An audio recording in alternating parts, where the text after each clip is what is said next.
Oke, bismillah. Assalamualaikum warahmatullahi wabarakatuh. Semangat pagi, Sobat Tiji. Apa kabarnya? Semoga dalam keadaan sehat selalu. Oke, kita berlanjut lagi di pertemuan ketiga di kelas profesional menjadi programmer.net. Oke, di pertemuan ini kita akan memasuki bahasan yang baru yaitu mengenai selection. Oke, saya akan memberikan penjelasan snapshot, kemudian kita akan lanjut coding ya. Oke, di selection ini apa sebenarnya? Selection ini sudah uh, merupakan tiga dasar algoritma ya. Ada runtunan, ada selection, ada looping. Nah, kemudian di selection ini apa saja yang akan kita pahami? Oke, kalau di dalam runtunan minggu yang lalu kita bahas setiap langkah-langkah instruksi itu kan harus dikerjakan secara terurut ya. Langkah 1, 2, 3 ya. Langkah 3 dikerjakan kalau langkah 2 dilakukan, langkah 2 dilakukan kalau langkah 1 sudah dilakukan. Nah, kalau di selection ini boleh loncat, tergantung nanti keadaannya. Jadi bisa saja dari langkah kedua langsung loncat ke langkah kelima itu ya. Dalam kehidupan sehari-hari banyak sekali contoh selection. Misalkan kita milih jika pilihannya A ternyata tidak terpenuhi, kita pilih yang B. Jika B tidak terpenuhi, kita pilih yang C itu ya. Ini adalah strukturnya. If kondisi 1 dan aksi 1, else if kondisi 2 dan aksi 2, else terus sampai if kondisi yang ke n dan aksi ke n. And if ya. Kondisi ini adalah kondisi boolean. Jadi misalkan kondisi yang kita seleksi bertipe logika. Contohnya misalkan if hari ini kemarau, then katakanlah kita ke kantor naik motor gitu ya. Nah, ternyata kondisinya hujan. Oke, berarti else kita ke kantor naik mobil gitu ya. Nah, itu misalkan contoh dari selection. Oke, di pertemuan ini ada beberapa contoh yang akan kita buat. Kita akan membuat program untuk katakanlah menyeleksi penggajian di dalam satu perusahaan. Katakanlah di dalam satu perusahaan ini ada perusahaan katakanlah yang menghitung katakanlah penggajiannya harian, misalkan untuk di project ya, misalkan di proyek-proyek ada yang lepas harian, jadi dia bisa gajiannya per minggu, kemudian nanti tetap bisa diakumulasikan per bulan. Ini adalah rancangan yang akan kita buat, Sobat Digi. Kita akan menghitung nanti mungkin ada nomor induk pegawainya, meskipun katakanlah harian harus ada nomor induk pegawainya, namanya siapa, golongannya apa. Asumsinya golongan di sini kita akan buat di contoh di sini adalah ada 3, katakanlah A, B, C. Misalkan golongan A nanti gaji hariannya katakanlah sehari itu 50.000 gitu ya. Yang golongan B katakanlah 75.000, golongan C adalah 100.000. Jadi kalau golongan A sehari kerja, katakanlah seharinya asumsinya kan sehari kerjanya katakanlah Senin sampai Jumat, jam 8 sampai jam 4. Misalkan sehari 8 jam, katakanlah dari jam 8, kalau sehari 8 jam, berarti dia kerjanya kalau yang golongan A, berarti dapat berapa? 8 kali 5, 400.000 ya. 400.000 ya. Nanti tinggal dikalikan aja per bulannya berapa gitu ya. Oke, semakin tinggi golongannya, gajinya akan semakin besar itu ya. Nah, ini yang akan kita buat, kita memerlukan ada beberapa label, berisikan honor mingguan, CP Civil Engineer, NIK, nama, goal, jumlah jam kerja. Kemudian total gaji per minggu, kita memerlukan ada 5 text box untuk NIK, untuk nama, untuk golongan, untuk jumlah jam kerja, untuk menghitung total gaji, dan 2 button. Dan selanjutnya tentu kita rancang seperti di pertemuan yang lalu, teman-teman biasakan kita menambahkan variabel pada komponen. Nah, di sini kita nambahkan katakanlah NIK, di sini berarti txt NIK. Nama berarti namanya nanti txt nama itu ya. Goal, txt goal. Jumlah jam kerja katakanlah txt JJK, kita singkat ya. Kemudian total gaji per minggu katakanlah txt total. Kemudian hitung gaji, nah, di sini kita namakan katakanlah BTN hitung, ini BTN keluar ya. Nah, selanjutnya nanti kita akan codingkan. Oke, sebelum ke sini saya akan jelaskan sedikit konsep yang katakanlah aturan dari penggajian di aplikasi yang akan kita buat.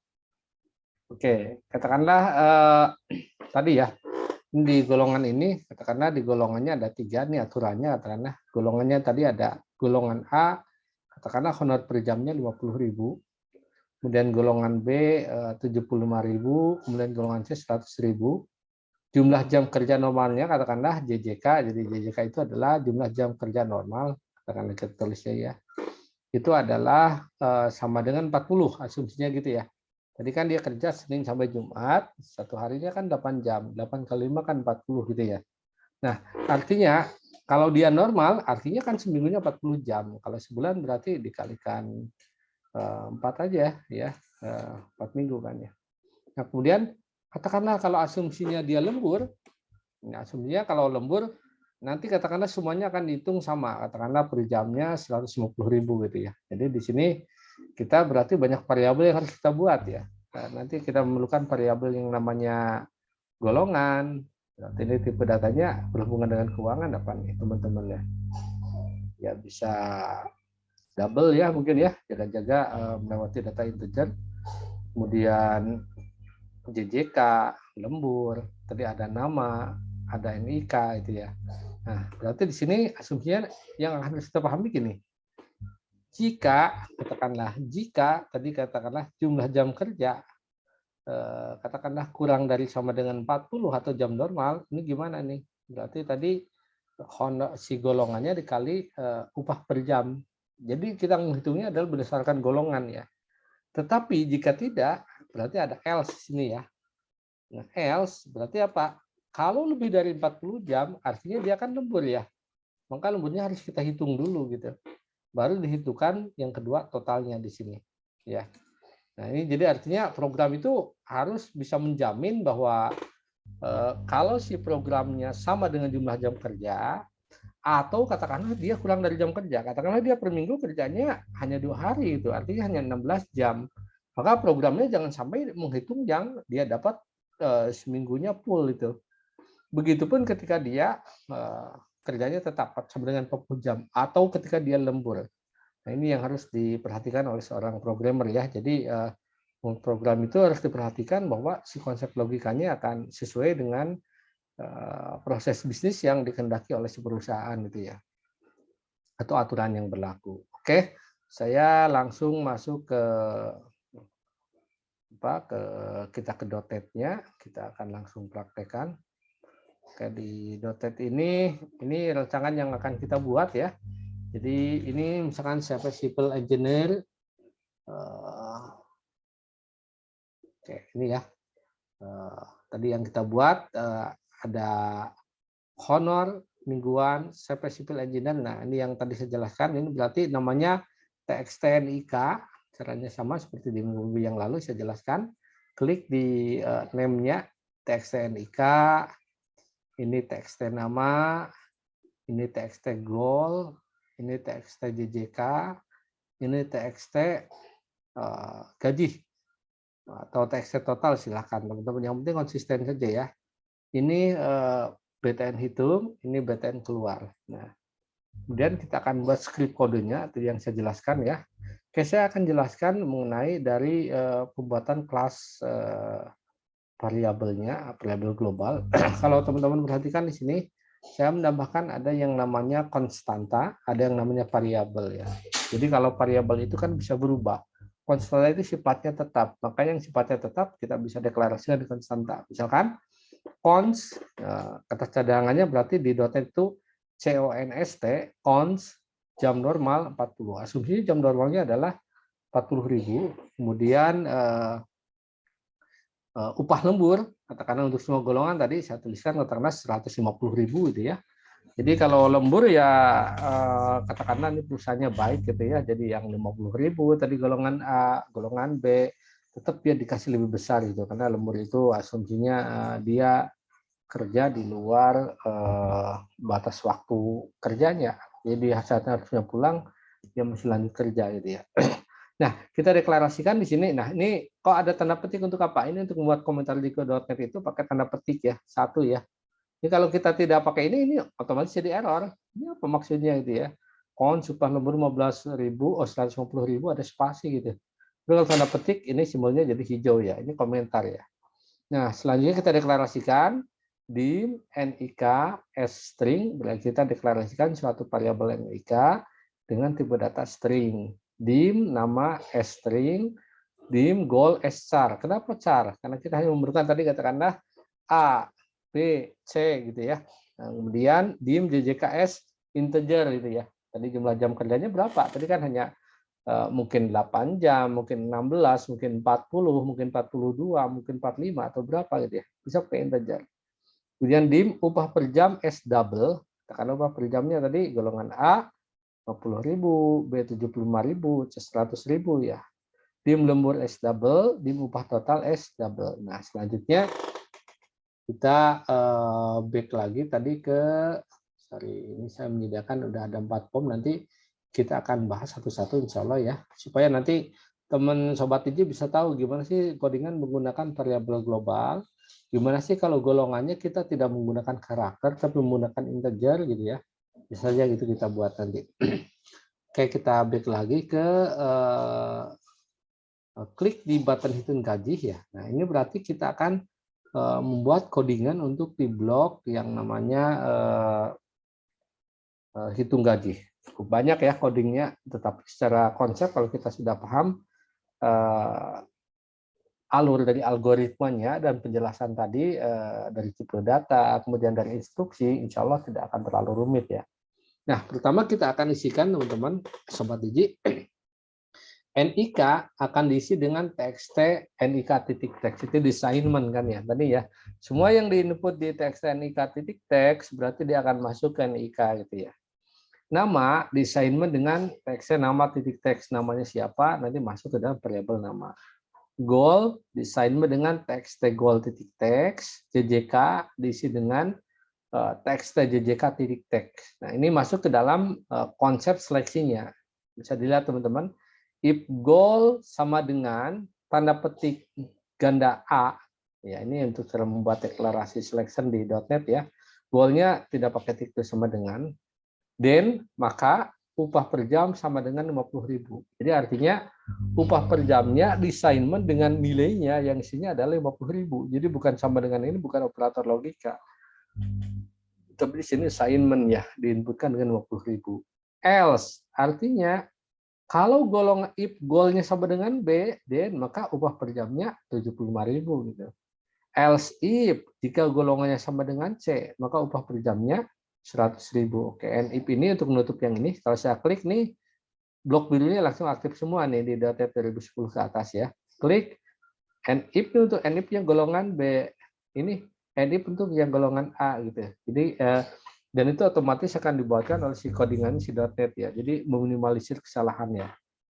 Nah, kemudian itu kita baru menyeleksi jenis yang golongan yang ada 3 tadi. Nah, sekarang kita masuk ke yang tadi saya sempat snapshot sampaikan di Notepad, kita seleksi if JJK jika jumlah jam kerja kurang dari jam normal. Kenapa saya tidak tuliskan 40? Karena saya sudah menuliskan tadi jam normalnya 40 di konstanta. Jadi langsung aja berarti if JJK kurang dari sama dengan jam normal, then maka upah totalnya diisi dengan JJK kali upah per jam. Nah, ini untuk menghitung tadi kalau dia jam kerjanya hanya 8 jam, berarti yang 8 jam saja yang dikali upah per jamnya. Upah per jamnya didapat dari mana? Tergantung dari golongannya gitu ya. Nah, jadi kalau dia kerja 8 jam, tetap akan dihitung 8 jam saja, 16 jam. Kemudian atau dia kerja seminggu full gitu ya, 40 jam gitu ya. Else ini artinya if, kalau kita tuliskan berarti ini kalau saya pakai komentar teman-teman ya, artinya gini, berarti dia if JJK lebih dari jam normal. Karena kalau yang lembur itu pasti lewat dari jam normal kan. Nah, kalau misalkan lembur, ya namanya lembur itu kan sehari pasti dia, misalkan saya kerja sehari 8 jam gitu ya, ternyata saya ternyata kok 11 jam ini, berarti kan lewat gitu ya. Nah, harus kita hitung dulu lemburnya, berarti if berarti apa nih, lembur sama dengan jumlah jam kerjanya berapa. Tadi misalkan harusnya 8, ternyata hari itu dia 11. Berarti 11 dikurangi jam normal. Jam normalnya berapa tadi? 40 jam kalau normal tadi ya. Karena kalau dia kerjanya di bawah 40 jam, pasti dia tidak bakal lembur gitu ya. Secara logika kan gitu ya, teman-teman. Nah, maka upah totalnya di sini nanti jam normal kali upah per jam tambah lembur kali upah lembur. Makanya kita deklarasikan di sini ada lembur ya. Nah, kemudian NIP ya, kemudian teks gaji titik teks diisi dengan upah total. Nah, sekarang kita akan coba running, rekan-rekan. Klik button run. Saya stop share dulu. Oke, saya share screen lagi. Oke, ini adalah honor mingguan ya. Misalkan NIK-nya katakanlah 1225431 misalkan ya. Namanya katakanlah Budi, namanya Budi, golongannya katakanlah kita harus mengujikan berarti banyak sekali ujikan kalau golongannya A, ujikan kalau golongannya B, ujikan kalau golongannya C gitu ya. Misalkan saya ujikan dulu golongannya C, berarti berapa tadi dia per jamnya? 100.000 ya. Jumlah jam kerja katakanlah dia berapa? Katakanlah seminggunya 42 jam ya. Misalkan dia lembur, kita klik button hitung gaji, maka hasilnya di sini adalah dia berapa nih? 4.300.000 ya. 4.300.000 seminggu gitu ya. Seminggu 4.300.000 ya. Mungkin kalau sebulan tinggal dikalikan saja teman-teman, kali 4 ya 16 jutaan lebih ya. Nah, asumsinya dari mana nih 4.300.000? Ini kan kalau kita hitung-hitungan pertama dia akan ngitung dulu 100.000 tuh ya, 100.000 kali 40 kan, normal ya, berarti berapa? 4 juta ya, 4 juta. Kemudian dia lembur kan 2 jam, berarti 2 jamnya 2 dikali 150.000 tadi berapa? 300.000. Jadi tadi 4 juta ditambah 300.000, hasilnya 4.300.000. Nah, kalau misalkan kita ganti ke yang lain, kita coba running lagi. Oke, harus saya running ulang.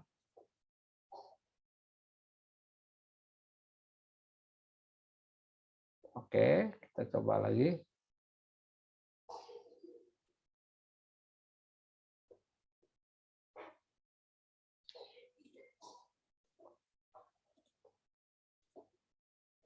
Oke, sekarang kita coba kalau golongannya katakanlah misalkan A ya, golongan A tadi ya.